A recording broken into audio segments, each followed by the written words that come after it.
Buenas noches a todos, ¿cómo están? Espero que estén bien. Hoy vamos a hablar del enfoque de la diarrea aguda, pues toda la revisión correspondiente va a ser dada por Félix Duarte, que es estudiante de sexto semestre. Entonces, y pues va a quedar grabada por si la quieren revisar luego. Bueno, muy buenas noches para todos. ¿Me escuchan bien?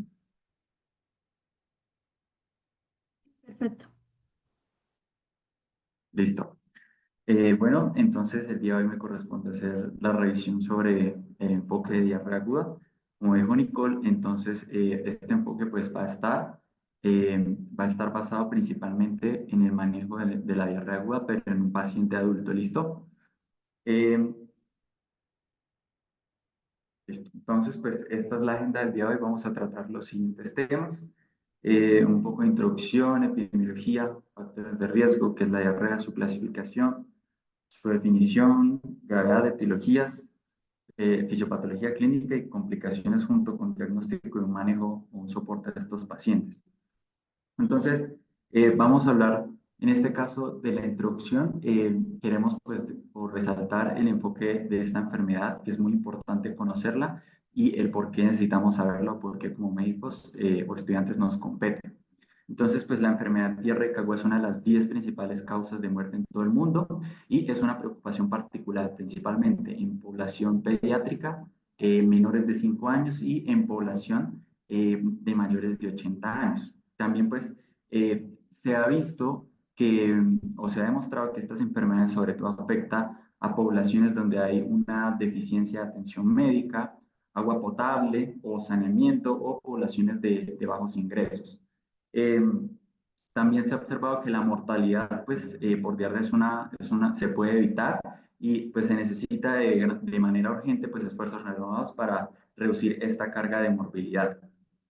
Entonces, pues vamos a empezar con epidemiología. Entonces, en la parte epidemiológica nos compete o nos corresponde en esta gráfica que ustedes ven a su mano izquierda, eh, es una gráfica que hace parte del estudio de carga de enfermedades globales. Pues este estudio se hace con el fin de determinar cuáles son las enfermedades que más afectan a la población mundial y como ustedes pueden observar, los países que tienen un color aproximadamente vino tinto, se podría decir, son los pacientes que tienen una mayor tasa de mortalidad. Entonces, de aquí podemos destacar sobre todo las regiones como el epicentro de África, las más afectadas por esta enfermedad diarreica aguda.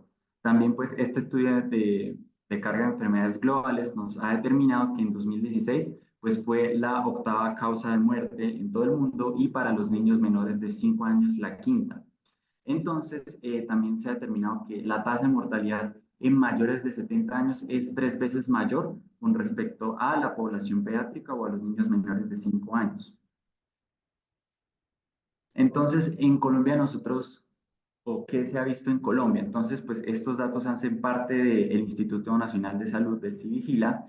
Entonces, aquí les traigo a mano izquierda, si ustedes pueden observar el número de casos de enfermedad diarreica aguda que se ha reportado en Colombia desde el año 2013 hasta el año 2020.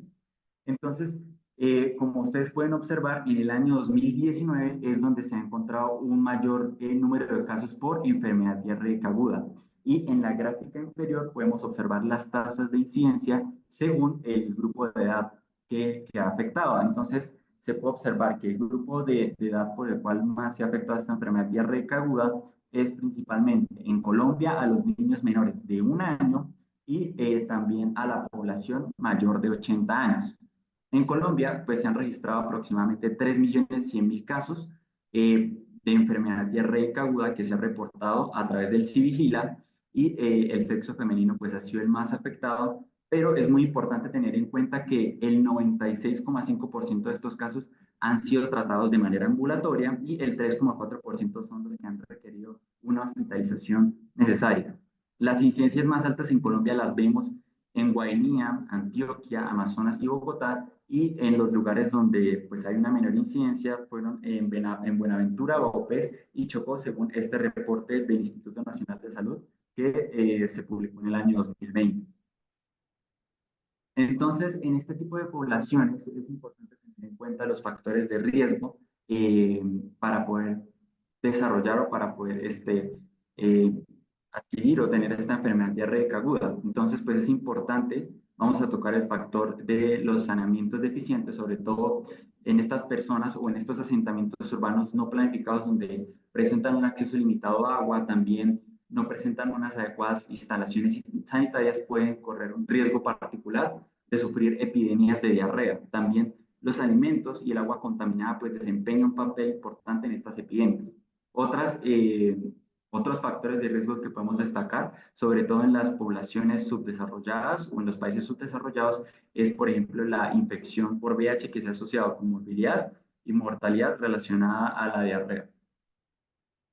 Entonces, ya para entrar en tema, vamos a definir qué es la diarrea. Entonces, la idea de esta charla es que ustedes se puedan llevar definiciones y también que una de estas tres definiciones la puedan tener de aquí en adelante para poder definir la diarrea. Entonces, la primera hace parte de la Organización Mundial de Gastroenterología, la cual nos indica que la diarrea se define como la evacuación de heces blandas o acuosas en al menos 3 veces en un periodo de 24 horas. Esta otra hace parte pues, de la Asociación Americana de Gastroenterología, la cual la define como es una alteración en la evacuación normal del intestino caracterizada por un aumento en el contenido de agua, el volumen o la frecuencia de las deposiciones. Y la siguiente, que a mi parecer pues, es la definición más completa para la diarrea, es, la definen como es una disminución en la consistencia, o sea, es decir, blanda o líquida, y un aumento en la frecuencia de las deposiciones, aproximadamente 3 deposiciones por día. Es importante tener en cuenta que en estas definiciones, pues no necesariamente eh, el definir 3 deposiciones o más de ellas, pues podría indicar diarrea. También es importante realizar una anamnesis dirigida, que ya más adelante veremos cómo hacerlo. Entonces, vamos a empezar a clasificar la diarrea, pero según su duración. Entonces, nosotros la podemos clasificar de varias formas, pero esta es la que nos indica la Asociación Americana de Gastroenterología, que define la diarrea aguda como el número mayor o un mayor número de posiciones, pero en un periodo menor a 14 días.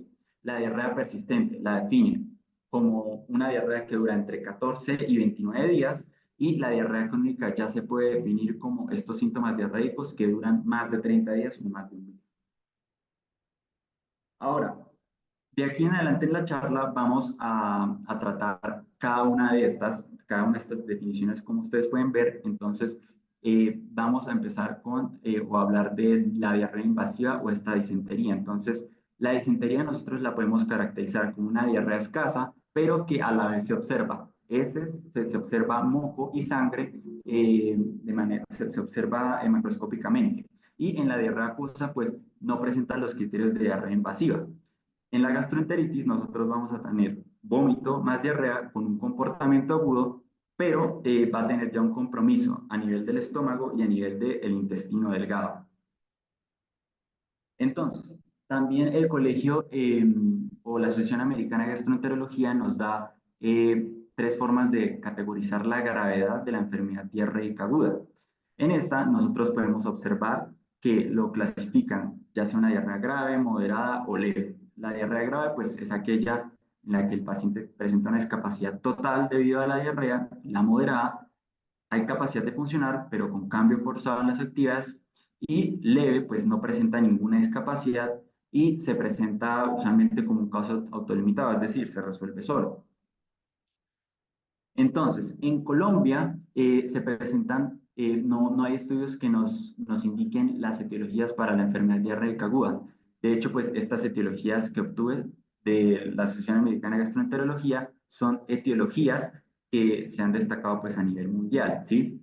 Entonces, pues vamos a clasificar las etiologías según el tipo de diarrea, ya sea una diarrea acuosa o una diarrea inflamatoria, ¿sí? Entonces, en la enfermedad diarreica aguda, las etiologías principalmente de la diarrea acuosa, se ha destacado infecciones por norovirus, Escherichia coli con su cepa enterotoxigénica, también Clostridium difficile, y pues cada una de ellas, como ustedes pueden observar, sus fuentes o de hecho por el cual se ha transmitido o por el cual se ha adquirido esa enfermedad diarreica aguda.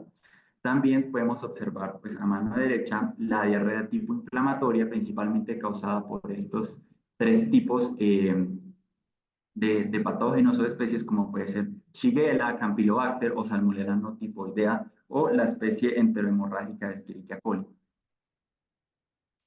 Bueno, estas etiologías también que ustedes pueden ver a continuación son etiologías en entornos limitados.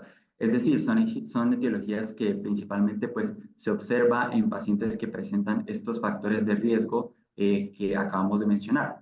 Entonces, por ejemplo, Shigella disentería, de hecho, se ha descubierto, por ejemplo, que el único serotipo, que es el S1, es el único responsable de esta diarrea o esta disentería epidémica, y pues esta tiene una citotoxina, la cual pues se encarga de destruir el epitelio colónico y también se ha demostrado que es de fácil propagación en los pacientes. Para el Vibrio cholerae, pues el cólera es una enfermedad diarreica también, que es secretora y ha sido causada por la cepa, usualmente pues hay más de 200 serotipos, pero la que más ha influido es la del tipo O1, que ha causado pues la gran mayoría de enfermedades en todo el mundo. Ahora entonces vamos a observar cuáles son las etiologías de diarrea acuosa aguda más frecuentes. Entonces, las etiologías también dependen del lugar donde estemos, pero la etiología de diarrea acuosa aguda más frecuente se ha demostrado que ha sido norovirus, también especies de Campylobacter, algunas especies de Escherichia coli como la enterotoxigénica y también la Salmonella no tifoidea. Entonces ya en las etiologías diarreas, en las etiologías de una diarrea aguda con sangre, una diarrea de tipo inflamatoria, pues las especies más frecuentes que se han encontrado son especies de Shigella, especies de Campylobacter y también especies de Escherichia coli, como por ejemplo la enterinvasiva, la cual se ha demostrado también que es muy prevalente. De hecho, acá en Colombia también, por ejemplo, se ha encontrado a entamoeba histolítica como el gran causante de este tipo de diarrea inflamatoria. Ahora entonces hablaremos de la fisiopatología. En la fisiopatología es importante destacar tres aspectos importantes y necesarios que nos suministra ya las guías ITSA. Entonces, la idea de esta fisiopatología es que ellos nos indican tres aspectos grandes para que se pueda desarrollar esta enfermedad. La primera, el huésped. Es necesario conocer la edad del paciente, también su estado nutricional, si es un paciente que se encuentra inmunocomprometido, si es un paciente inmunocompetente, si el paciente es inmunodepresión, ya sea que esté en quimios, ya sea que esté usando corticoides.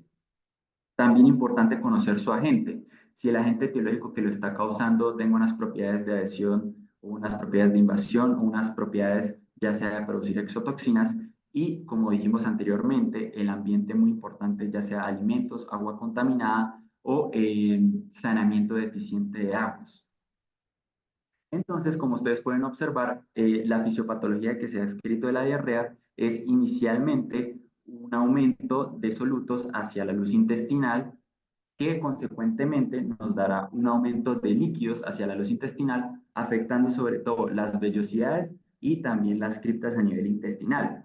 Entonces, por ejemplo, en la gráfica B, si ustedes pueden observar, hay un bloqueo en los transportadores que nos lleva a un aumento del AMP cíclico y a nivel de las criptas se observa un aumento en la excreción de cloro, que ese aumento de la excreción de cloro se puede traducir en un aumento en el paso de líquidos hacia la luz intestinal. También, como ustedes pueden observar, a nivel inflamatorio, se bloquea prácticamente todos los transportadores, la mayoría de ellos, en las vellosidades y en las criptas hay un aumento en la excreción de cloro, lo cual nos dará un aumento de líquidos a nivel del lumen intestinal. Entonces, en la anamnesis dirigida es importante, de hecho, la Asociación Americana de Gastroenterología nos da siete tips o 7 puntos que debemos tocar a la hora de estar tratando un paciente que tenga una descompensación o una enfermedad diarreica aguda. Importante iniciar con el historial alimentario, preguntarle al paciente si lo ha asociado con algún alimento que acabó de ingerir. También la residencia es importante saber dónde vive por si es un lugar donde no haya un saneamiento adecuado de aguas, su exposición ocupacional, viajes recientes y remotos, sobre todo en las diarreas asociadas a la diarrea del viajero, como por ejemplo que es causada por Escherichia coli. En mascotas también tener en cuenta sus pasatiempos y un historial de medicamentos. Es importante el historial de medicamentos porque estas enfermedades diarreicas agudas también han sido asociadas con medicamentos, por ejemplo, antibióticos o AINES en antibióticos, el caso o el uso de la amoxicilina prolongada, y también los pacientes o aquellos pacientes que abusan de los AINES también pueden presentar una enfermedad diarreica aguda. Entonces también es necesario conocer el historial de medicamentos que presenta el paciente.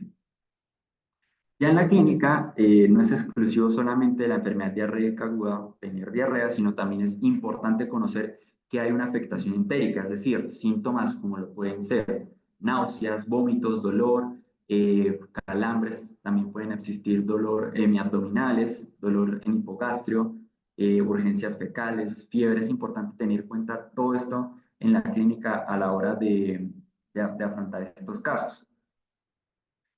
Bueno, esta gráfica pues nos las da la guía X, a la cual nos indica cuál es la clínica según la etiología. Entonces, como ustedes pueden observar a mano izquierda, por ejemplo, un paciente con una diarrea persistente, una diarrea crónica, lo más usual es sospechar en patógenos como parásitos o en diarreas donde se vea pues sangre. También es sospechar en diarreas de tipo inflamatorio, en diarreas con dolor abdominal frecuente, un dolor abdominal intenso, también sospechar de etiologías de tipo inflamatorio. O, por ejemplo, si el paciente ya presenta vómito o una diarrea no sanguinolenta, podríamos sospechar de una diarrea causada por norovirus, o en este caso también diarrea y dolor abdominal, últimamente en 2 días, también lo podríamos asociar con una infección por Staphylococcus aureus. Ahora vamos a hablar de la clasificación anatómica. Entonces, en el intestino delgado, también conocido como gastroenteritis, hay deposiciones abundantes. También se puede observar unas deposiciones que sean acuosas, fétidas, y el paciente también nos puede presentar o nos puede mencionar vómito y distensión abdominal. En el caso del intestino grueso o la colitis, pues hay deposiciones de menor volumen, pero el paciente puede presentar tenesmo y defecación dolorosa.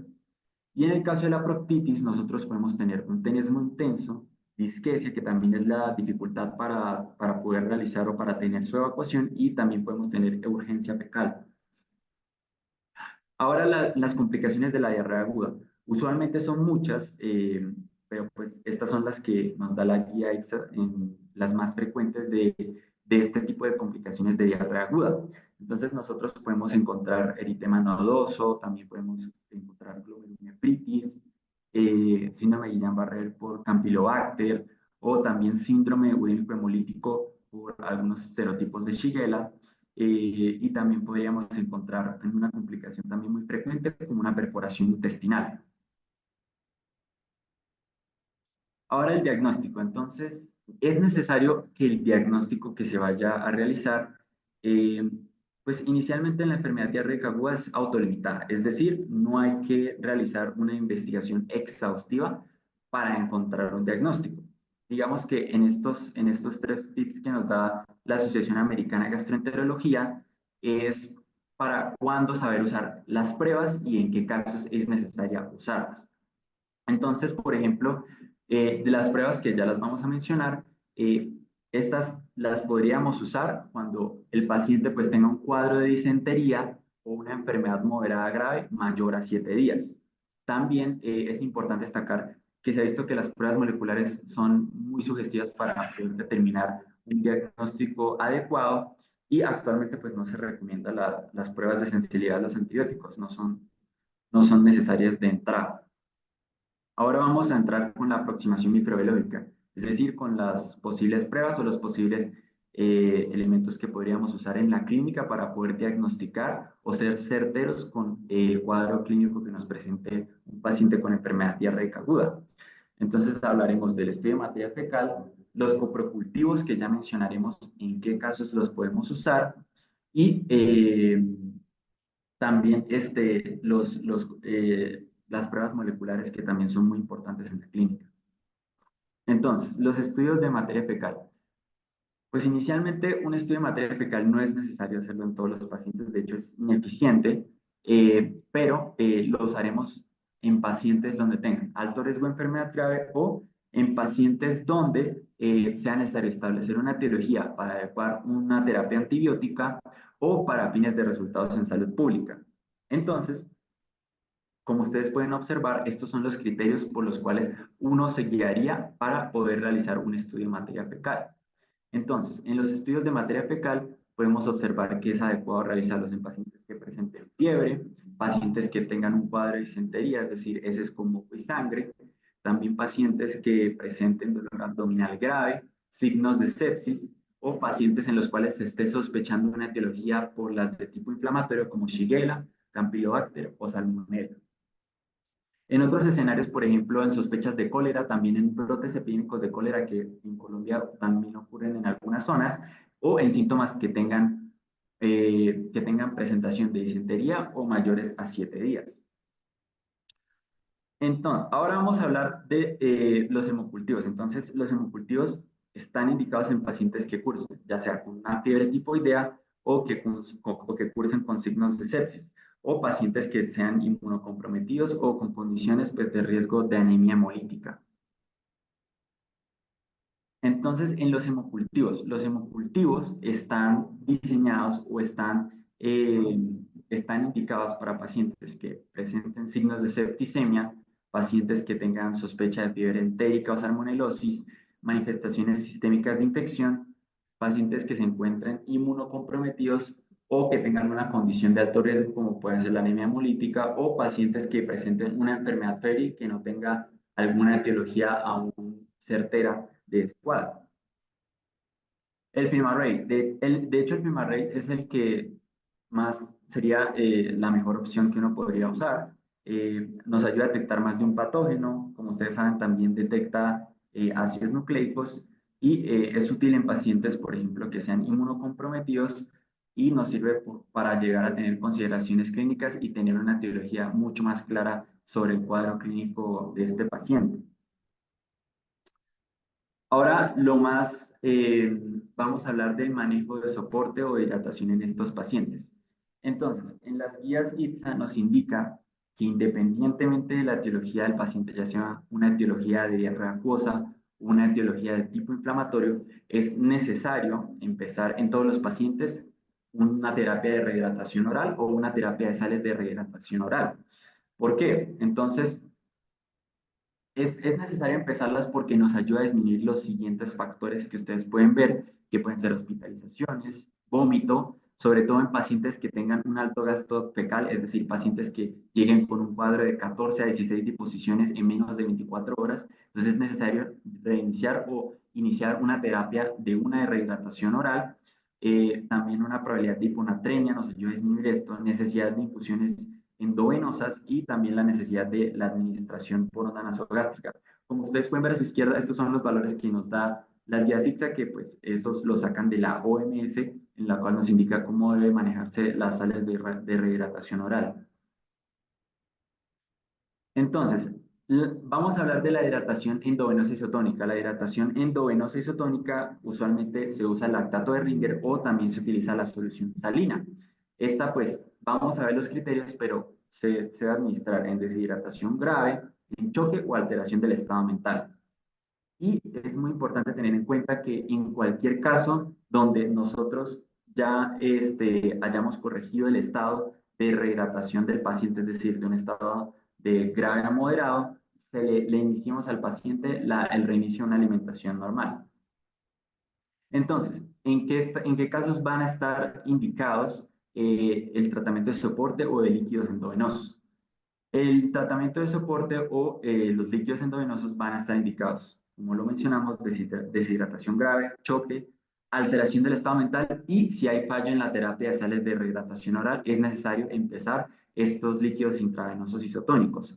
También en pacientes que presenten cetonemia, es muy importante tener un ciclo inicial de rehidratación oral para que ellos presenten una tolerancia posterior a las sales de rehidratación. ¿Hasta cuándo vamos a dejar los líquidos endovenosos? Entonces, los líquidos endovenosos los dejamos hasta que el paciente presente unas constantes vitales normales y también cuando el paciente se encuentre despierto, es decir, que no haya un riesgo de que el paciente pueda broncoaspirarse. Entonces, vamos a hablar del manejo antibiótico empírico. Es importante que este manejo antibiótico empírico lo mencionan en muchas guías, en este caso, pues, eh, en principio, el manejo antibiótico empírico no es la primera elección que uno debería hacer en un paciente con una enfermedad diarreica aguda. Como dijimos antes, la enfermedad diarreica aguda es autolimitada, es decir, se resuelve sola. Pero en algunos casos donde sospechemos de estas etiologías de tipo inflamatorio, sería importante evaluar el uso de antibiótico empírico. Entonces, se ha observado que este uso de antibiótico empírico puede acortar los síntomas en un día, pero hay que tener en cuenta el riesgo que corremos al empezar la terapia de antibiótico empírico, porque digamos los medicamentos que más se usan en la clínica para tratar estos patógenos, que son las quinolonas, también se usan macrólidos, eh, pueden llegar a tener un riesgo en los pacientes de presentar una sobreinfección, una infección por Clostridioides difficile. También se ha observado que aumenta el riesgo del síndrome hemolítico urémico. Entonces, en los pacientes, entonces, ¿en qué casos o las guías en qué casos nos dice empiece o inicie el manejo antibiótico empírico? En pacientes que sean inmunocompetentes, está evaluado el uso empírico de terapia antibiótica, ¿sí?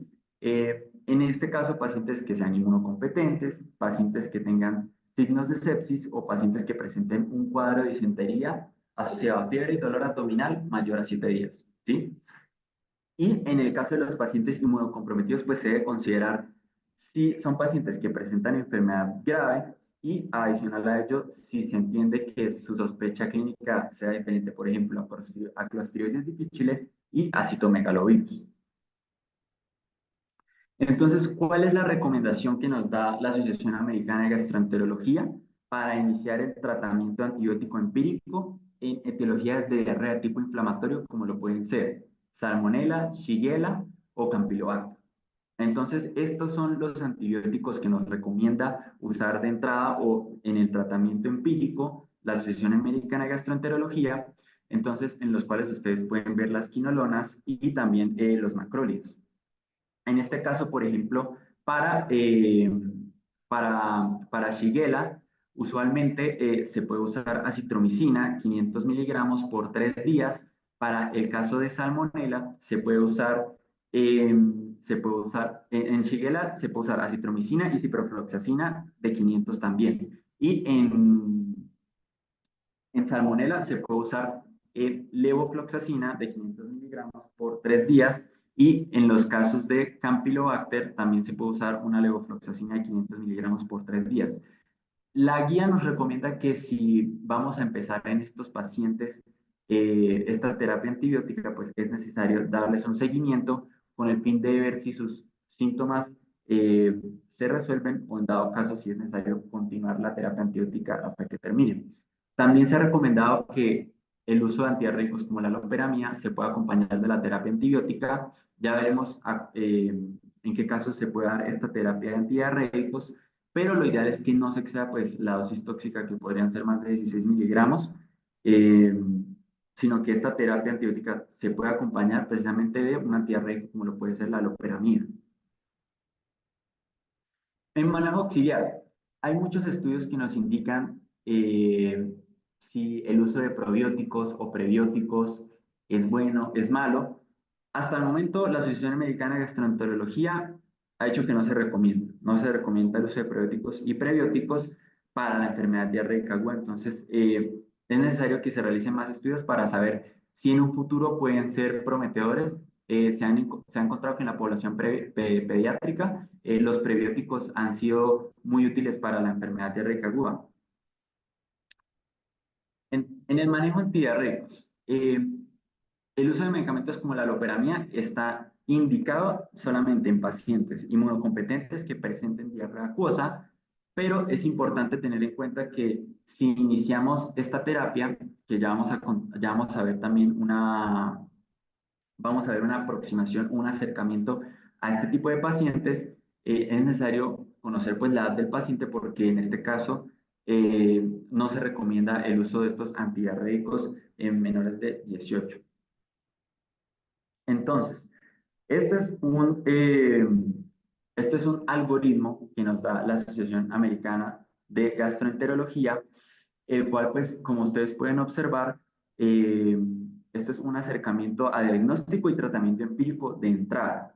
Entonces, ustedes pueden ver en la parte superior que nos mencionan, pues, la clínica que se observa en estos pacientes, como puede ser pues más de 3 deposiciones en 24 horas, con su clínica como náuseas, vómitos, dolor abdominal. La guía nos indica que sí o sí, y sin importar su etiología, debemos restablecer o debemos iniciar terapia de rehidratación oral, debido a que estos pacientes pueden tener un gasto alto fecal.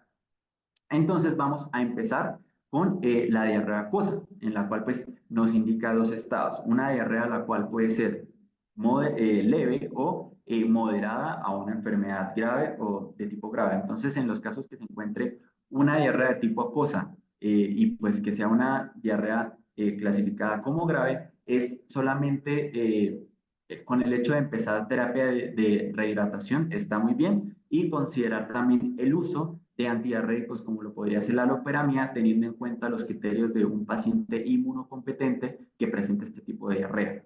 Ahora, la guía nos direcciona a un tipo de diarrea acuosa, ya sea moderada o de enfermedad grave, asociarla a viajes recientes o no viajes recientes, en las cuales se ha encontrado que si está asociada a un viaje reciente, probablemente es necesario iniciar una terapia antibiótica como la que vimos anteriormente. Y si no está asociado a algún viaje, pues es necesario también conocer su estado febril, si presenta fiebre o no. Entonces, en los casos donde se presente fiebre y si es mayor a 72 horas, es necesario considerar algunos estudios para establecer su etiología y poder empezar, ya sea terapia antibiótica o empezar una terapia o terapia de sales de rehidratación oral. Cuando tenemos fiebre, pero es menor a 72 horas, 3 días, podríamos considerar el uso de loperamida para que pues, este gasto fecal disminuya en estos pacientes. Ahora, cuando no hay fiebre, pues también podríamos considerar el uso de la terapia con loperamida, teniendo en cuenta los criterios de que sea un paciente inmunocompetente y también que sea un paciente que presente diarrea acuosa. En los casos donde nosotros tengamos un cuadro clínico y el paciente llegue con una disentería, es necesario conocer sí, su estado febril y en el caso de que presente estado febril, podríamos asociarlo con, ya sea con viajes o no con viajes, y en este caso, sí podría estar asociada a un viaje o podría estar asociada a otros factores que es necesario también conocerlos en la anamnesis, podríamos empezar terapia de entrada, terapia empírica, como podría ser la citromicina, ya sea 500 por 3 días. ¿No? Y en el caso de que sea una diarrea no asociada a viajes, podríamos considerar pues, un test o una prueba para considerar el hecho de empezar una terapia empírica o, en dado caso, iniciar una terapia de sales de rehidratación oral o también conocer si el paciente pues, puede presentar una mebiasis. En ese caso, pues no sería una terapia empírica antibiótica, sino sería otro tipo de terapia.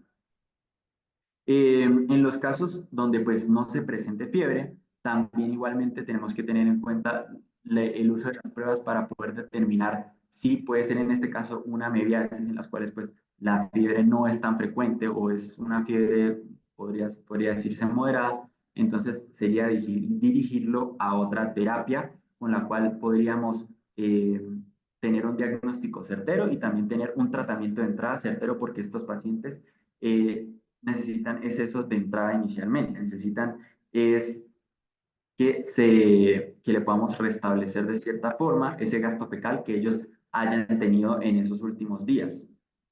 Entonces, estas son las conclusiones y las recomendaciones que nos da la Asociación Americana de Gastroenterología, de las cuales se destaca estas cuatro. Estas cuatro son las que nos dejan sí o sí a la hora de tener o enfrentar estos cuadros clínicos de estos pacientes. Entonces, es importante que las herramientas de diagnóstico las usemos en pacientes que presenten cuadros de disentería o en pacientes que presenten síntomas por más de 7 días, porque ahí sí necesitamos establecer una etiología y un tratamiento de entrada. El uso o la terapia o sales de rehidratación oral es muy importante, sin importar la etiología, es muy importante porque con eso podemos ahorrar principalmente días en los que el paciente presente síntomas y también podemos tener un mayor uso de nuestros recursos en la clínica. Como otra conclusión o recomendación que nos da la guía es que la guía nos dice que la diarrea aguda es principalmente una enfermedad autolimitada. De hecho, lo vimos con los porcentajes del Instituto Nacional de Salud, donde nos indicaron que aproximadamente el 97% de los casos se trata de manera ambulatoria y solo el 3% requirió hospitalización. Entonces, es una enfermedad autolimitada que se va a resolver por sí sola. Y otra recomendación que nos da la guía es que pues, no respalda la terapia antimicrobiana empírica para una enfermedad diarreica aguda rutina, pero en casos donde uno vea pues disentería, en casos mayores a 7 días, donde tenga uno suficientes pruebas o suficientes eh, argumentos para justificar esa terapia, recomienda hacerla totalmente, esta terapia antimicrobiana de entrada. Y entonces, pues eso sería el resumen que les traigo el día de hoy acerca de este enfoque en pacientes con enfermedad diarreica aguda, paciente adulto con enfermedad diarreica aguda.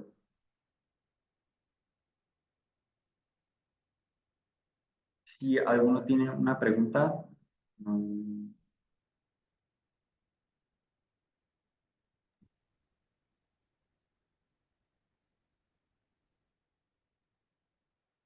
Hola Félix,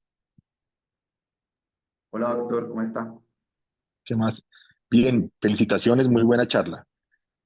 Como tres o cuatro cosas simplemente para complementar lo que usted dijo. La primera es que uno siempre tiene que establecer cuál es el estado de deshidratación del paciente y empezar la hidratación bien sea por vía oral o vía parenteral de acuerdo a la condición clínica. Lo segundo es que, como usted lo mencionó, uno tiene que mirar las causas inflamatorias de la diarrea, las causas no inflamatorias y entender que dentro de las causas inflamatorias puede haber causas infecciosas que son, digamos, tal vez las más frecuentes en nuestro medio, y las causas no infecciosas que generalmente producen diarrea crónica, como es el caso de la enfermedad inflamatoria intestinal, enfermedad de Crohn, colitis ulcerativa, que bueno, ese es otro escenario. Eso, digamos, es tal vez lo más importante. Entender que no en todos los pacientes están indicadas las pruebas, sobre todo el uso de coproscópicos, panel gastrointestinal, digamos, en algunos pacientes con diarrea que es autolimitada, sin inmunosupresión y tolerando la vía oral, generalmente no son necesarias. Y le voy a dejar como dos preguntas para que después me cuente, básicamente porque tengo la duda, es en qué casos estaría indicado como primera línea el uso de rifaximirina oral, digamos, para el tratamiento empírico de la diarrea. Y en segundo lugar, la sensibilidad del panel gastrointestinal en pacientes que tienen alteración estructural de la mucosa intestinal, es decir, pacientes que tienen enfermedad inflamatoria intestinal o pacientes que están, por ejemplo, con colitis severa por radioterapia, si se altera, digamos, o la sensibilidad del panel se puede alterar. Bueno, Listo, doctor. muchas gracias, muy buena charla. Listo. Gracias. Estuvo excelente. Creo que no hay preguntas, entonces sería todo por hoy.